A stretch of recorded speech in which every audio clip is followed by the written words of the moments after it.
It's Nolan.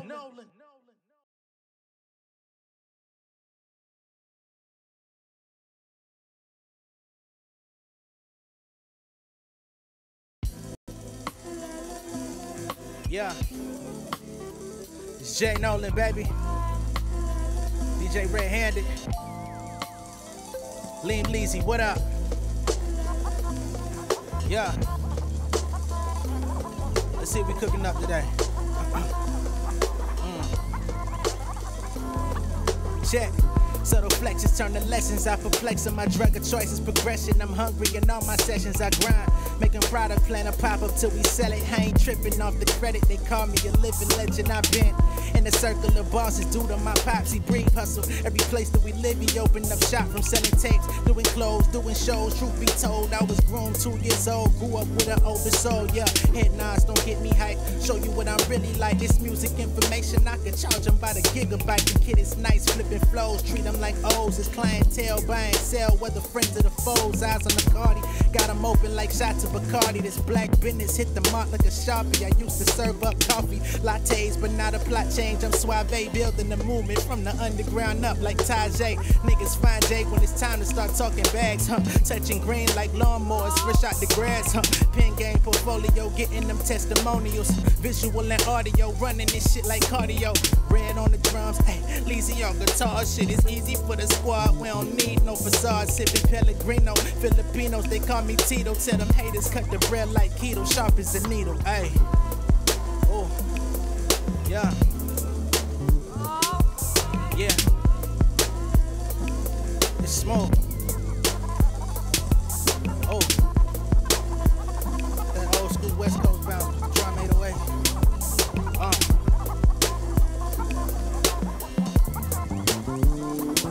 Let's get it.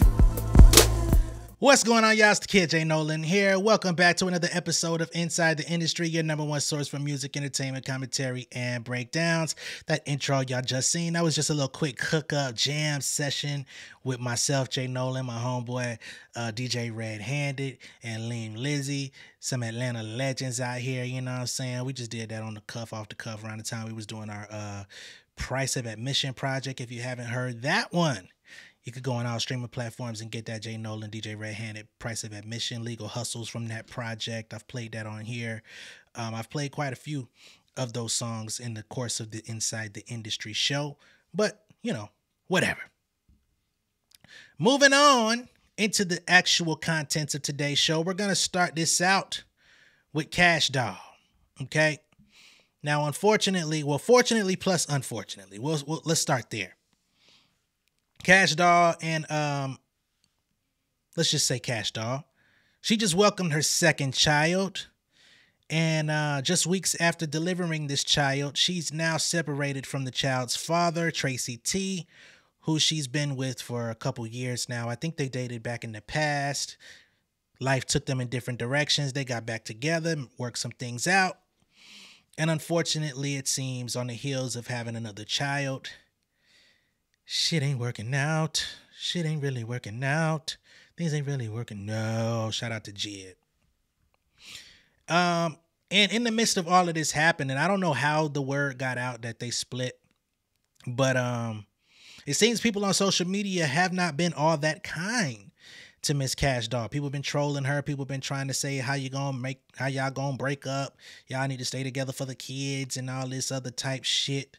So Kash Doll and Tracy T have found themselves coming out addressing this stuff on social media. It's gotten a little bit messy in my opinion, but you know, they decided to have a public relationship and it publicly went sour. You know what I mean? So first up, we had Miss Kash Doll come out and she announced that she was single. I don't know why she came out and announced she was single. I don't know why she felt that was pertinent to come to people with, but she did. She put herself in the spotlight and things went haywire from there. Okay, she came out and said, single, and I don't give a about y'all saying I have 2 kids by him. Now I'm just a baby mama, blah, blah, blah.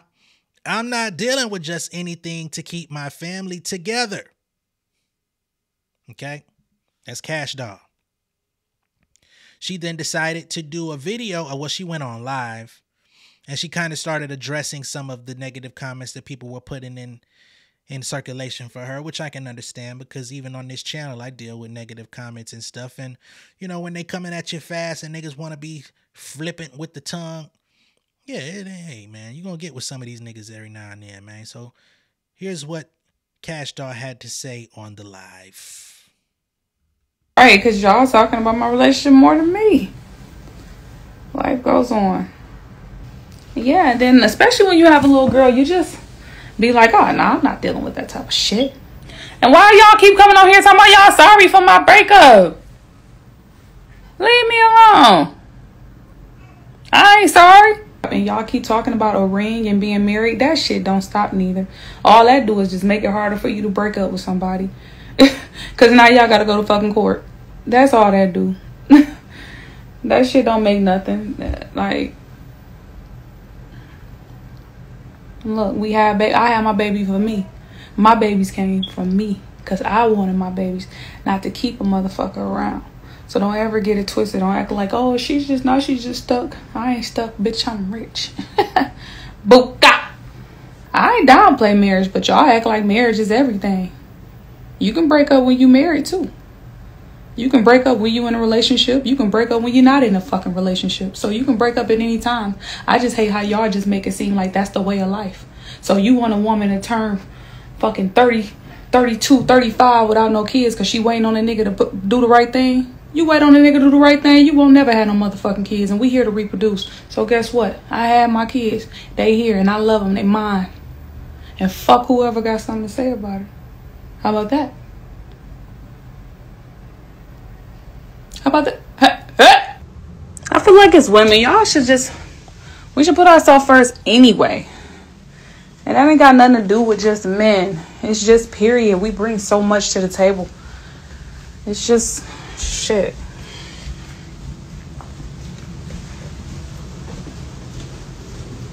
That should be standard. Okay, so that's Kash Doll addressing the breakup with Tracy T.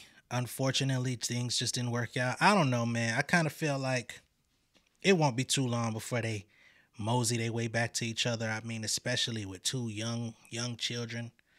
You know what I'm saying? That's a lot ahead of them. A lot of communication, a lot of co-parenting. You know, a lot of close quarters potentially between them. We don't know what's going to happen. So it really don't make sense for people to really speak definitively over their situation, including Kash Doll and Tracy T, for them to come out in the manner that they did. Now, Tracy T, the man in question, he came out and he says, put that shit on the internet. I don't give a fuck. That must be part of the marketing strategy or something. So he comes out and says, you know, this must be marketing. This must be the play. This must be something to get your name buzzing, right? Which I find very interesting because Kash Doll took a break a couple years ago. She wasn't putting music out. I don't know if she was trying to get out of a situation or what, as far as deal-wise. But she took a little break. She wasn't putting much out. And she popped back up on the scene. And pretty much a lot of the interviews that she was doing was in tandem with Tracy T. If you don't know who Tracy T is, he's an artist himself. He's a rapper. He's from Atlanta, if I'm not mistaken.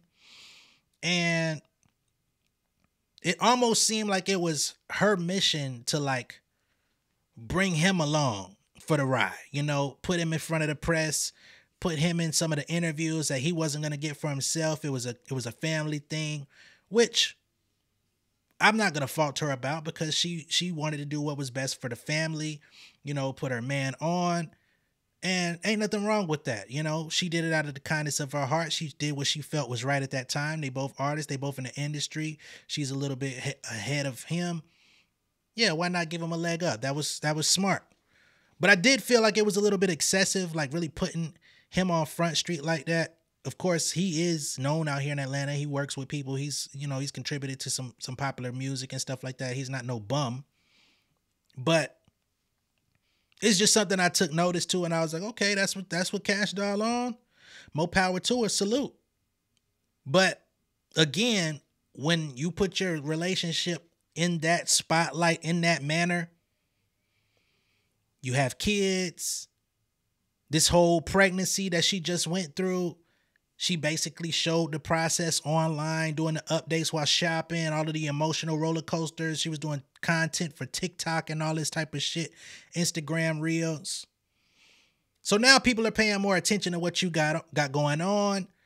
People want to see the day-to-day of what's going on. People want to see the day-to-day of how y'all are dealing with each other, the kids, see what the kids is up to, what y'all eating, all this other stuff, all this unnecessary shit that ain't got nothing to do with music.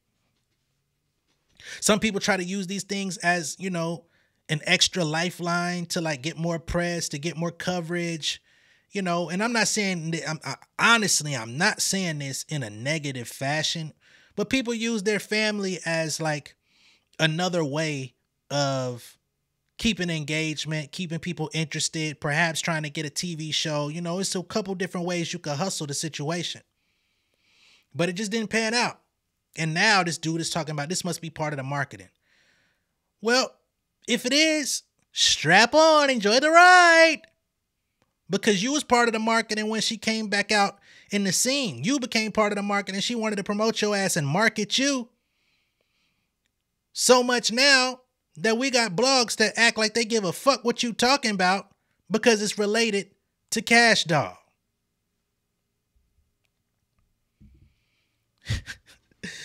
Hey man, we gonna keep it 100. We gonna keep it a stack, keep it a buck over here, man. It wasn't like nobody was checking for what that nigga had to say before he got with her. Wasn't nobody caring to see what that nigga was talking about. It wasn't enough marketing out there to know who Tracy was. But salute to Kash Doll, salute to y'all, because again, I don't think this gonna be the last of their situation. I think they're gonna come back together. So I'm just gonna wish both of them all the best while keeping it real in the process, okay?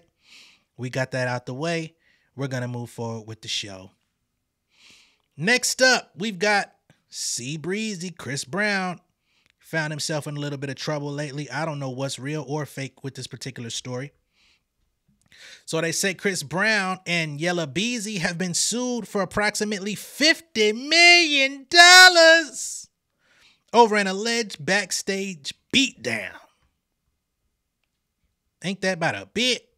Now, when I say I don't know what's going on, I mean it, man, because I don't know what's real and what's not. I feel like this might be some bullshit. I ain't the biggest Chris Brown fan, but I feel like this shit here is concocted. Right?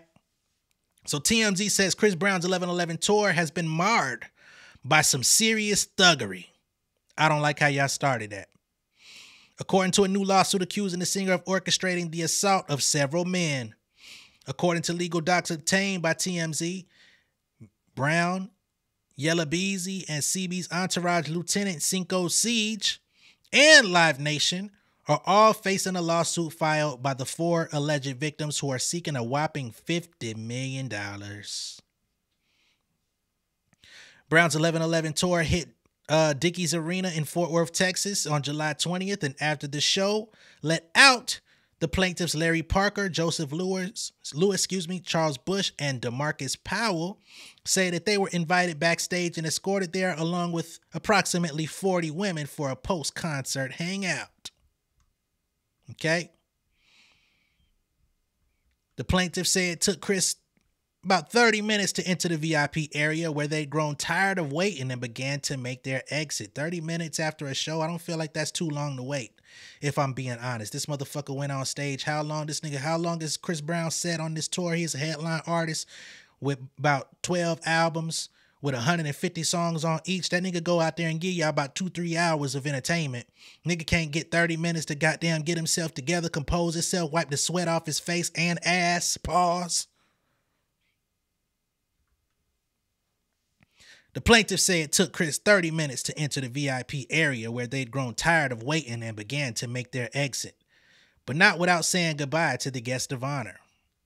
According to the suit, Bush said he dapped up Chris, congratulated him on a good show, and received appreciation from the under-influence artists. So, dapped him up, good show. Chris said, thanks, man, I appreciate it. Okay? However, Bush claims a member of Chris Brown's entourage shouted loudly, "Man, y'all remember you two was beefing?"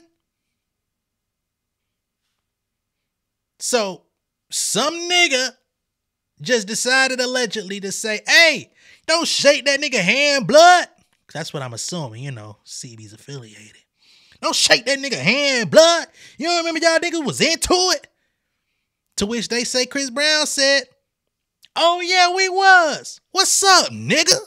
I don't forget shit," which clearly you did because you dapped him up, gave him a mean mug and a shoulder shrug real quick. Y'all know how I get with that shit. At this point, Chris Brown allegedly verbally ordered his crew to put the beats by Dre on this man.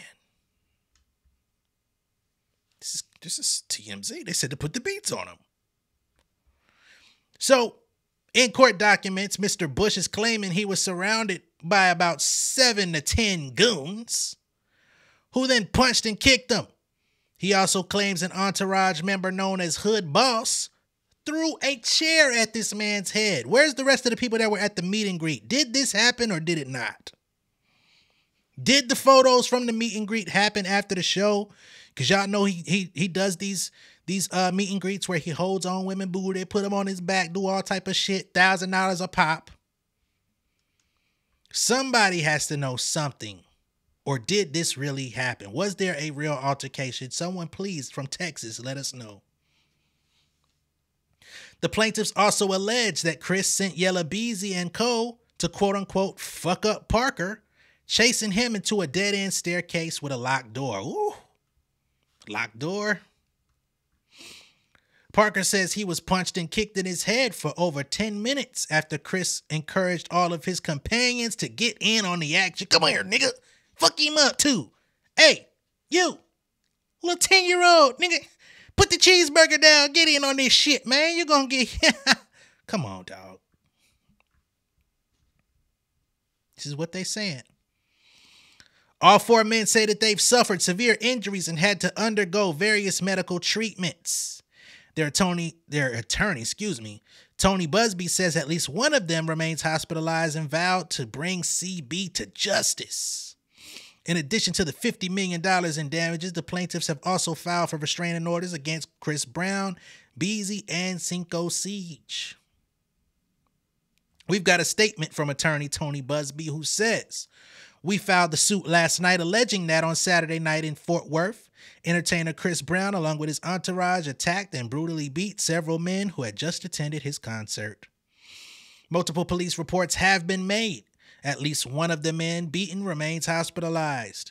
Chris Brown reportedly has a long history of violence and has been arrested or accused of assault on at least 10 occasions. Enough!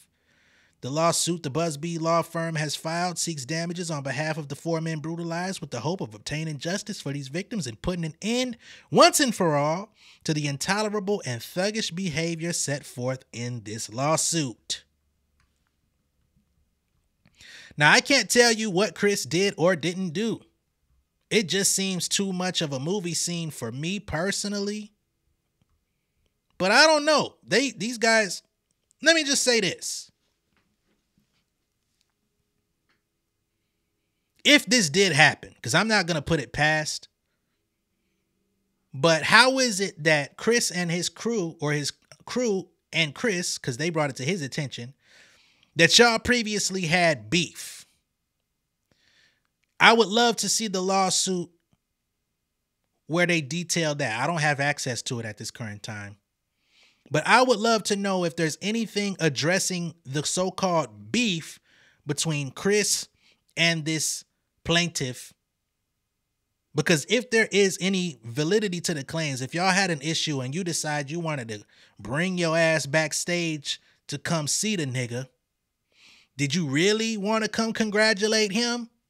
Where y'all was growing so impatient after 30 minutes? Or was y'all growing impatient because y'all really wanted to try to get the upper hand on Chris coming to your city?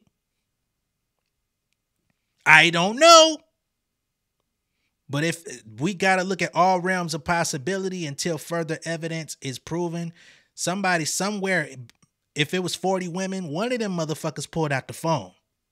Somebody caught the altercation. Somebody knows something.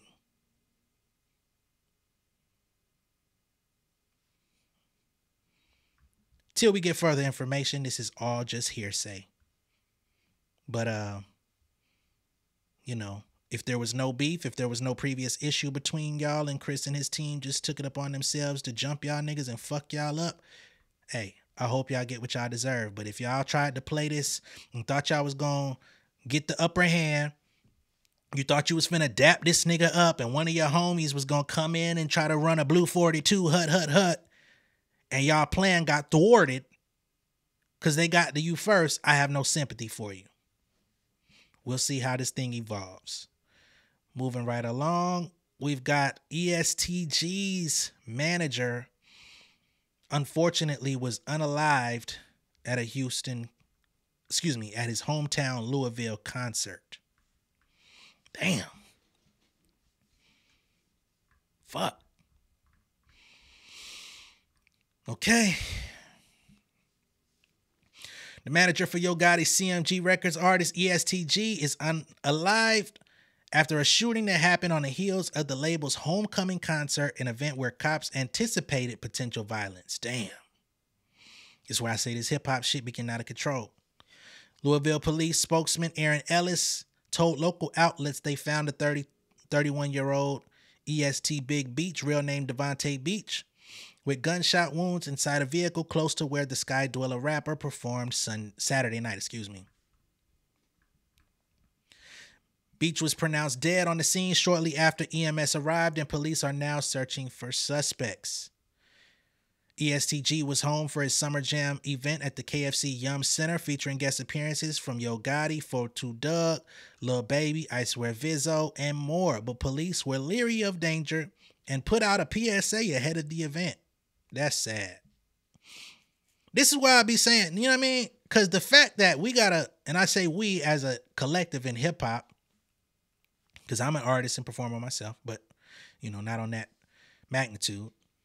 But niggas, like, y'all don't get tired of security charging y'all extra for doing shows or putting out PSAs ahead of your event? Y'all don't think that that's, like, invasive? Y'all don't feel like that's, like, fucking up your bags? Like, I would want to keep as clean of a slate as possible around my business.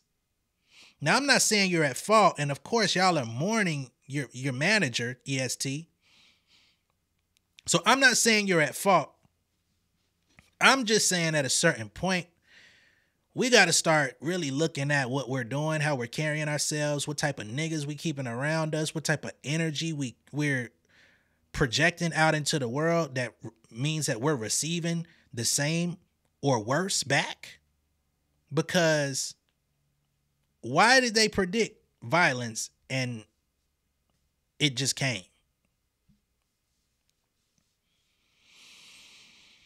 Oh, man. So they say the extra security measures stemmed from a 2021 investigation that busted 10 EST street gang members in a federal drug trafficking operation. I had no idea. Didn't he just get released? Or is that somebody else?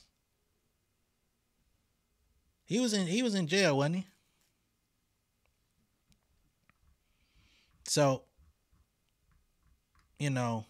rest in peace to EST Beach. That's going to be, I ain't going to lie, that's going to be some shit on the heels. Because Yo Gotti and all them out there in Memphis, man, the streets finna be screaming. The streets going to be out for blood. You know what I'm saying? Louisville and ESTG hometown, the streets gonna be out for blood. That's all I'm gonna say, because I ain't finna put nothing on nobody. But y'all know y'all done heard some shit just like I done heard some shit. It's unfortunate, man. We definitely gonna have to lighten the mood over here. So, I've got this story in front of me talking about NBA teams that are now being sued for copyright infringement. Never thought I'd see today NBA teams get copyright infringement for music, but here we are. Billboard states more than a dozen NBA teams are facing copyright lawsuits from Cobalt, which is a huge publishing company, and other music companies over allegations that the basketball teams use songs in their social media videos without proper permission. Y'all got to understand, NBA, y'all are a multi-billion-dollar league. Y'all are owned by billionaires. If y'all doing marketing and promotions using niggas' songs, yeah, we're going to want to get them shits cleared. Y'all can't just act like a regular civilian out here putting niggas' songs in your shit.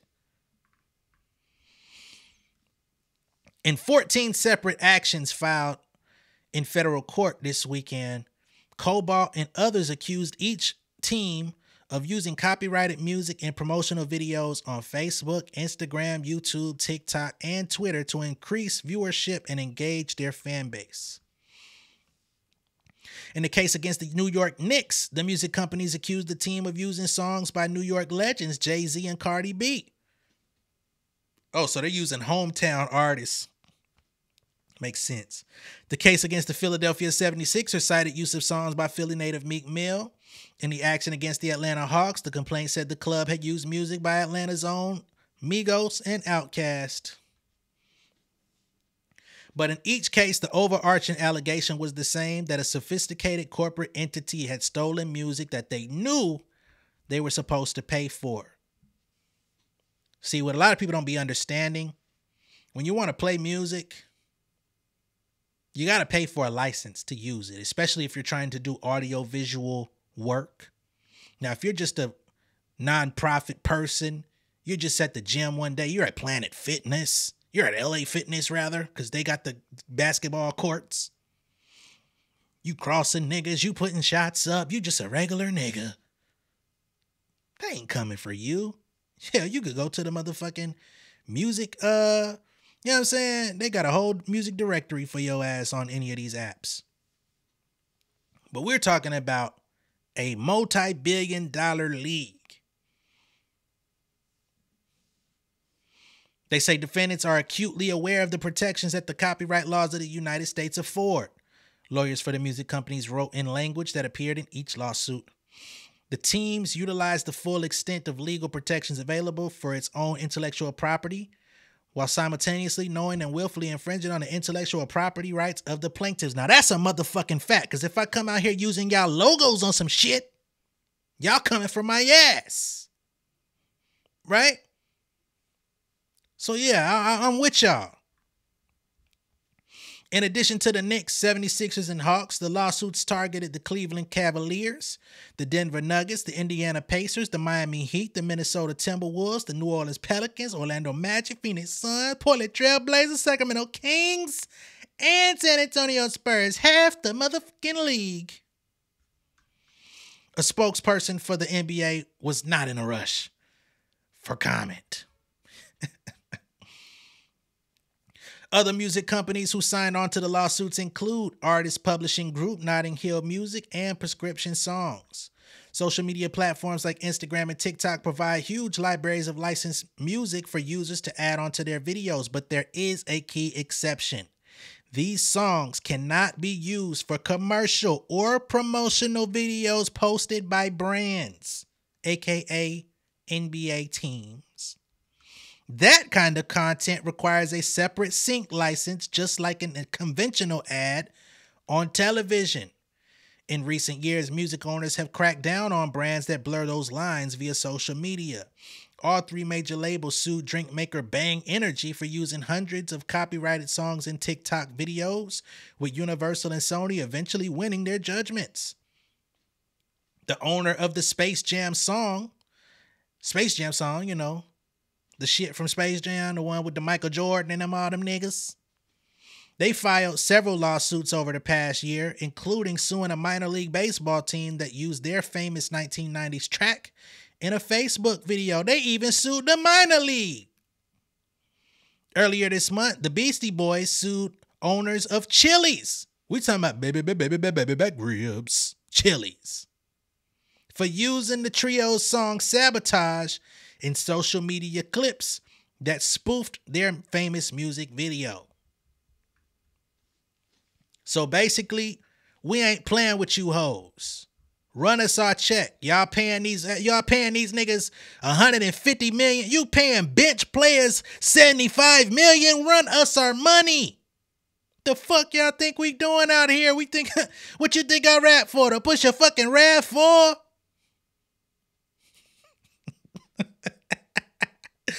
I love it. NBA, cut the fucking check, man. Y'all want to use nigga music? Yep, it's about that time, baby. We need direct licensing deals. Fuck that. Come to our publisher. Come to our label. Come to J Nolan. We want direct deals. Now, I ain't finna trip. I've got music used in official NBA ads. Shout out to Unstoppable. Shout out to SATV. So I ain't really tripping. But on behalf of the community, I gotta stand in solidarity. Run the check. We'll see how this thing plays out, man, if they're going to get their money. Hopefully they give us updates so I could come back and give y'all the verdict of that case. But that's all I've got for y'all on this particular show. I appreciate y'all for tuning in. Once again, if you are an artist, producer, engineer even, hell, if your homie got music, your son, your mama, I don't know. You want to get in on a live music review, you can sing your music to realjnolan@gmail.com. It's the same Real J Nolan that's on the page here with the Cash App and the social media addies. You know what I'm saying? If you want to get in on a live music review, sing your music to realjnolan@gmail.com. If I get enough submissions this week, we'll have one this week where we just don't go live, playing niggas songs, music videos, whatever. Like I said, I'm down to get the rap seat of the basement vibes over here. You know what I'm saying? Somebody got to come through and give your boy an official media job at one of these companies. But until they come do that shit, and they gonna have to pay a nigga over $6 to do it, we gonna build it and they shall come. All right? Much love and respect. I appreciate y'all tuning in. I'll catch y'all on the next one. Peace. King of my city and cul-de-sac.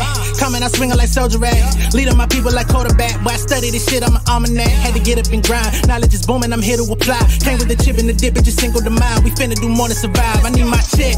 Spinning the block for the Gouda. We hitting the jeweler to flood out the net. We don't do beef for computers, I'm straight out the sewer. We come when you rest.